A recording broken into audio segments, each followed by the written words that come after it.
Family and fellow soldiers, I'm the Professor, and this is the Moment of Truth. And now the Friday Crime Report.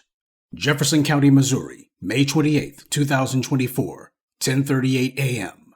A blonde white woman in her mid-30s walked into the Festus Police Department. She was reported as looking disheveled and wet, as if she had just gotten out of a pool of water. Police would soon learn how close that was to the truth. The woman was identified as 36-year-old Ashley Parmalee, and although her appearance was disturbing, what she would say to the authorities would be far worse. Police said Parmalee told them she had just killed both of her own children. She had tried to sacrifice, that's the word the police used, sacrifice, her 2-year-old son Isaac in St. Francois County. Thinking that the boy was dead, Ashley then shot and killed her 9-year-old daughter Scarlett. According to police, Parmalee then put both of her children's bodies in the car and started driving north. During the ride, she reportedly realized that her 2-year-old son Isaac was still alive. She confessed to the police that she then drowned Isaac at Timber Creek Resort. Since Ashley's vehicle was on the grounds of the Festus Police Department headquarters, it was very easy for the police to actually locate the vehicle. Once they did, they found Scarlett in the trunk with multiple gunshot wounds. She was declared dead at the scene. Isaac's body was found in the pool at the resort. Ashley told police that Isaac had begun crying after she killed Scarlett, so she drove around until she came to the resort and held Isaac underwater for 4 to 5 minutes. Ashley Parmalee has since been charged with 2 counts of first-degree murder. Authorities have yet to give any actual motive for this murder, but according to white media reports to date, apparently Ashley is going to try to offer some sort of claim of postpartum depression, or basically that she was overstressed, what have you. In 2020, she posted about her struggle with depression. Part of her post read, "I isolated myself. I came off as very timid and unfriendly, and in all reality I needed a friend more than anything. Always questioning if the kids would be happier or better off without me being their primary caregiver because I knew that they deserved a much better role model."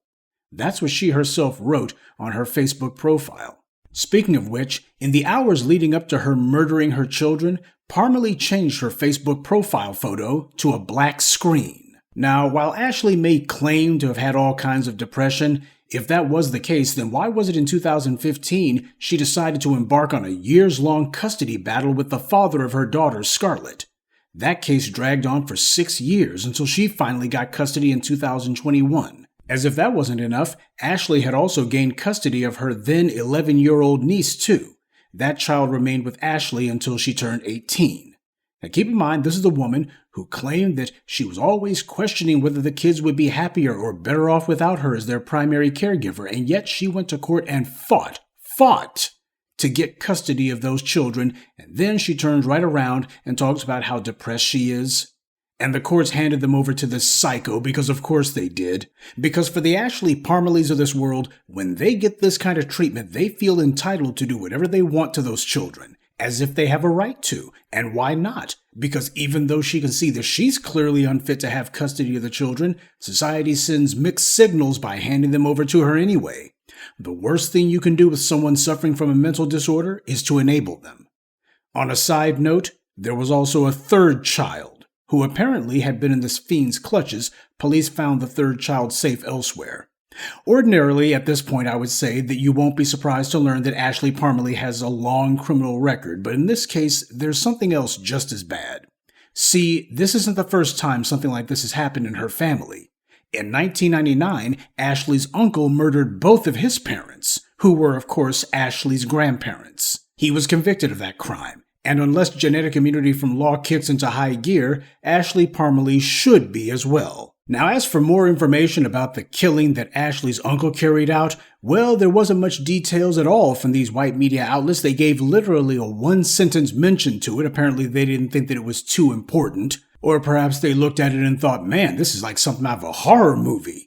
Like the Amityville Horror or something. Oh, some incident happened 30 years ago, and now it's happened again at the exact same place with the exact same people. Yeah, you can tell when the white media's got certain narratives that they want to preserve. Certain narratives that get used and others they're very careful about. Oh, we don't want to report it like that, because that would put the wrong kind of slant on this story. And predictably, of course, the place where this woman reported her crime was a little suburb of about 13,000 people.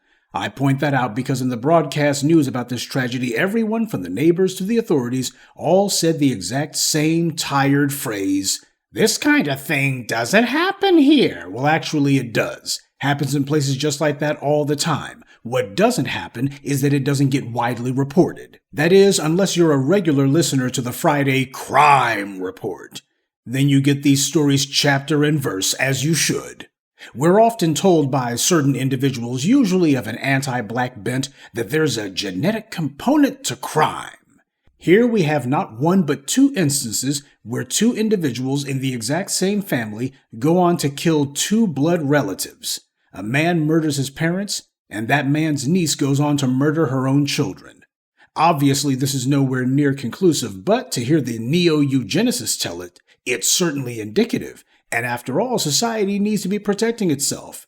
But these same individuals who constantly point at black people and say there must be some genetic component to crime, when you point out these instances, all of a sudden they try to pretend as if, oh, well, that's just a one-off. Well, as I document for you, these are a bunch of coincidences and one-offs that happen all the time.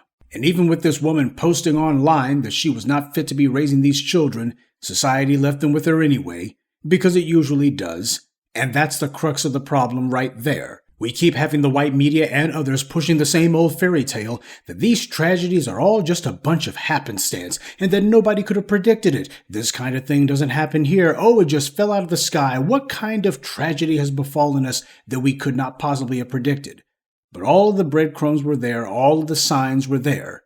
It's just the society doesn't decide to follow up on them. Depending on the zip code that you live in, you can have this stuff happen where parents are getting killed and then children are getting killed, and it still gets regarded as not the kind of thing that happens here, hence nothing needs to be done about it. The bodies continue to hit the ground, from the elderly to those barely even born, and instead of giving a horrified reaction and something needs to be done, we get the same old nod and a shrug and a, oh well, what can you do? Well, for starters, you could have society start taking strong measures to examine, investigate, and monitor certain people, and then to intervene to come between them and potential victims. But if society did that, if it were to treat these individuals the way that it routinely treats black Americans, that would be a complete and thorough impediment to their freedom.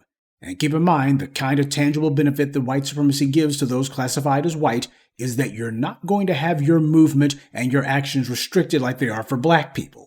That's the tangible benefit that it gives that at least people can see on a day-to-day basis. And it's pointless at this late date to say the society needs to make a choice as to what it's going to do.